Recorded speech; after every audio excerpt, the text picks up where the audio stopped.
Hello friends, today I am going to discuss few important aspects of a deadly disease called cancer esophagus.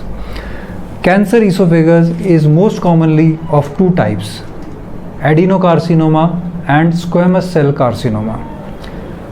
There are few important causes of cancer esophagus, which includes habit of smoking in any form, drinking alcohol beyond certain healthy limits, gastroesophageal reflux disease, achalasia cardia, and history of ingestion of some corrosive causing esophageal burns.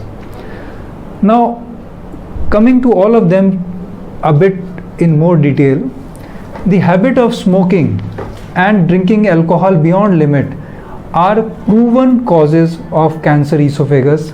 So you can imagine, if we remove these two habits from our life, we can significantly reduce the risk of cancer of esophagus. Gastroesophageal reflux disease is a chronic disease. It is also a lifestyle disease.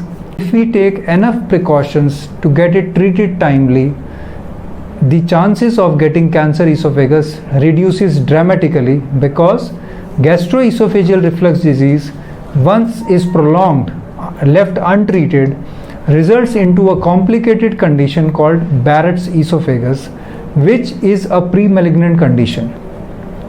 So if we treat gastroesophageal reflux disease properly, it won't progress to this Barrett's esophagus, thus preventing us from getting this disease, adenocarcinoma of the esophagus, or a particular type of cancer esophagus.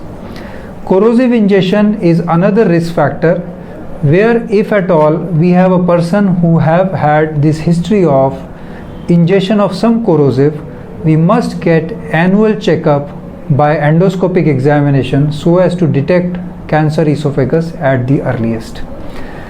Achalasia cardia is a congenital disease where it has been shown that after 7 years of its diagnosis, the chances of cancer esophagus rises significantly. So after that duration, one must get annual endoscopic examination so as to detect this disease at the earliest.